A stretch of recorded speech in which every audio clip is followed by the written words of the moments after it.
Hello dear students. तो आज की वीडियो में हम देखेंगे preparation 3 the most important preparation methods of phenol, यानी कि फ़िनॉल को बनाने के 3 सबसे इम्पॉर्टेंट मेथड्स। पहला है जैसे कि आप देख सकते हो फ्रॉम सल्फोनिक एसिड, और दूसरा है जैसे कि आप देख सकते हो फ्रॉम क्लोरोबेंजीन। इस प्रोसेस को हम डाउज प्रोसेस भी बोलते हैं। और तीसरा है फ्रॉम डाईएजोनियम सॉल्ट। सो चलिए स्टार्ट करते हैं। सबसे पहले from sulphonic acids. So dear students, आप सबको पता है सल्फोनिक एसिड का फॉर्मूला होता है C6H5SO3H। सो सबसे पहले सल्फोनिक एसिड को उसके सोडियम सॉल्ट में कन्वर्ट करना होता है। तो इसके लिए हम क्या करेंगे, NaOH के साथ रिएक्ट कराएंगे। ठीक है, NaOH हम एक्सेस में लेते हैं क्योंकि पूरे मेथड में जो आप रिएक्शन देखोगे वो सोडियम हाइड्रोक्साइड के साथ ही होती है। तो सल्फोनिक एसिड को जब जैसे ही आप NaOH के साथ रिएक्ट कराओगे with the removal of water, यानी पानी के निकलने के साथ ही बेंजीन सल्फोनिक एसिड अपने सोडियम सॉल्ट में कन्वर्ट हो जाता है। ऑलराइट, SO3Na, H की प्लेस पे Na आ जाता है। तो हम इसको बोलेंगे सोडियम बेंजीन सल्फोनेट। अब जैसे ही आपको ये कंपाउंड मिलता है, इस कंपाउंड को सोडियम बेंजीन सल्फोनेट को आपको NaOH के साथ सोडियम हाइड्रोक्साइड के साथ फ्यूज़ करना होता है। और यहाँ पे टेम्परेचर बहुत इंपॉर्टेंट है, ध्यान रखना, आपको ये टेम्परेचर याद करना चाहिए। 573 से 623 केल्विन, यानी कि इन दोनों कंपाउंड्स को जब आप मिलाते हैं एट द टेम्परेचर ऑफ 573 से 623 केल्विन, सो कुछ इस तरह से रिएक्शन होती है। उस रिएक्शन को ध्यान से समझिएगा, देखिए ध्यान से।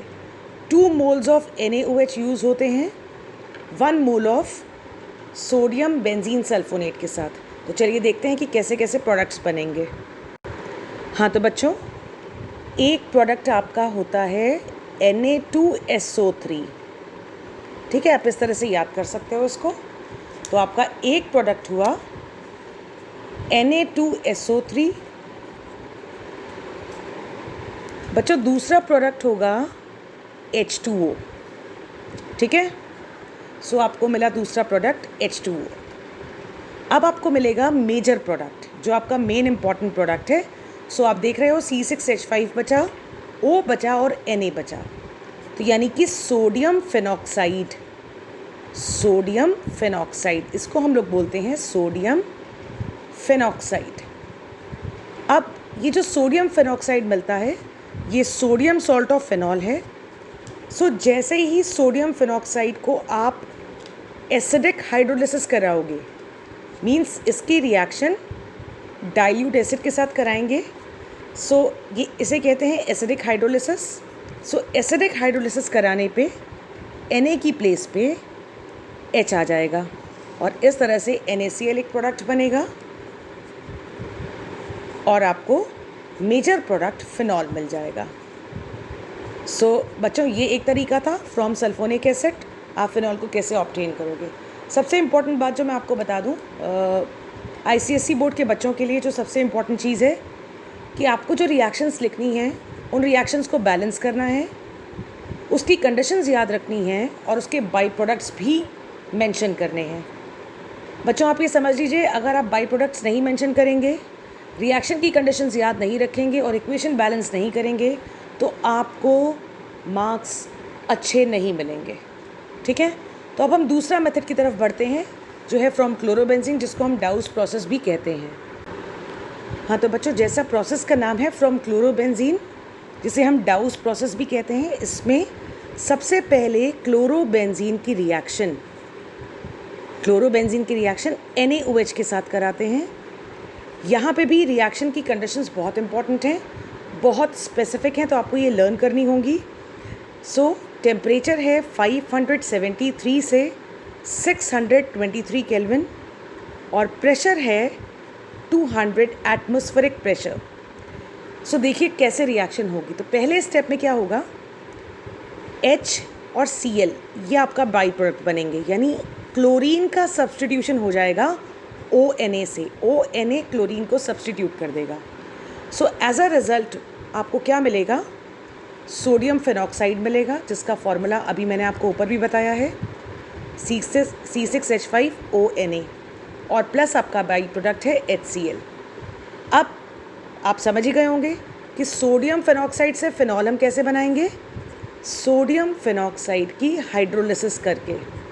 तो जब आप सोडियम फिनॉक्साइड की एसिडिक हाइड्रोलिसिस कराएंगे, यानी सोडियम फिनॉक्साइड को डाइल्यूट HCl के साथ रिएक्ट कराएंगे, तो आप जानते हैं बाई प्रोडक्ट होगा NaCl। ठीक है, इस तरह से NaCl, और बाई प्रोडक्ट के बाद आपका मेजर प्रोडक्ट आपको मिल गया, वो है फिनॉल। सो इस तरह से आपने देखा 2 इम्पॉर्टेंट मेथड्स हियर। तो आप आगे हम देखते हैं थर्ड मेथड। सो जो थर्ड मेथड है फिनॉल बनाने का, वो है फ्रॉम डायज़ोनियम सॉल्ट, यानी कि डायज़ोनियम सॉल्ट से हम फिनॉल कैसे बना सकते हैं। सो बच्चों, इसमें डायज़ोनियम सॉल्ट यानी कि जैसे बेंजीन डायज़ोनियम क्लोराइड C6H5N2Cl, आप जानते हैं डायज़ोनियम क्लोराइड के बारे में, आपको मैंने अपने हेलो एल्केन्स और हेलो एरीन्स वाले चैप्टर के वीडियो में डायज़ोनियम सॉल्ट के बारे में डिस्क्रिप्टिव वे में एक्सप्लेन किया हुआ है। सो बेंजीन डायज़ोनियम क्लोराइड से आप फिनॉल ऑब्टेन कर सकते हैं। इसके लिए क्या करना होगा? बेंजीन डायज़ोनियम क्लोराइड को डाइल्यूट सल्फ्यूरिक एसिड, अब चूँकि डाइल्यूट सल्फ्यूरिक एसिड मैंने बोला, तो इसका मतलब बेंजीन डायज़ोनियम क्लोराइड पानी के साथ हाइड्रोलाइज्ड होगा। एसिडिक मीडियम है, इसलिए मैंने कहा डाइल्यूट सल्फ्यूरिक एसिड। सो यहाँ पे हम लिखेंगे डाइल्यूट H2SO4। ठीक है, यानी कि बेंजीन डायज़ोनियम क्लोराइड और डाइल्यूट सल्फ्यूरिक एसिड के सोल्यूशन को मिला के आपको बॉईल करना है। सो जब आप बेंजीन डायज़ोनियम क्लोराइड और डाइल्यूट H2SO4 को मिला के बॉईल करेंगे, तब ये दोनों कंपाउंड्स, बेंजीन डायज़ोनियम क्लोराइड पानी के साथ हाइड्रोलाइज हो जाएगा, और हाइड्रोलाइज होकर देखिए किस तरह से ये रिएक्शन देगा। उसके लिए वाटर को मैं लिखूँगी HOH के फॉर्म में, HOH के फॉर्म में। ठीक है, H2O की जगह मैं लिखूँगी HOH। तो H2O को मैं काट रही हूँ यहाँ पे। अब आप देखिए कि कैसे रिएक्शन होगी। एक बाई प्रोडक्ट है HCl और दूसरा बाई प्रोडक्ट है नाइट्रोजन गैस।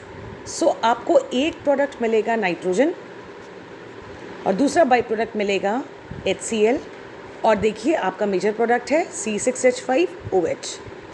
सो तीसरा प्रोडक्ट जो मैं लिखने जा रही हूँ वो मेजर प्रोडक्ट है, दैट इज़ फिनॉल। सो इस तरह से ये 3 इंपॉर्टेंट रिएक्शंस हैं, बहुत इंपॉर्टेंट रिएक्शन है जो बोर्ड एग्जाम में काफ़ी पूछी जाती हैं।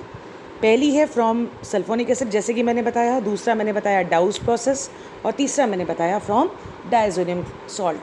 सो जो सबसे इम्पॉर्टेंट बात है आपको याद रखने वाली वो ये है कि आप जो भी रिएक्शन याद करो उसको कंप्लीट बैलेंस्ड फॉर्म में लर्न करिए।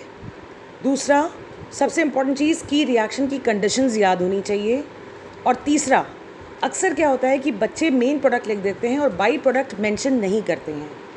सो बच्चों, अगर आप बाई प्रोडक्ट मेंशन नहीं करेंगे तो आप बोर्ड एग्ज़ाम में अच्छे मार्क्स गेन नहीं कर पाएंगे। सो मेरी इन बताई कुछ बातों का ख़ास तौर पे ध्यान रखिएगा जब आप कोई भी रिएक्शन को प्रिपेयर करते हैं।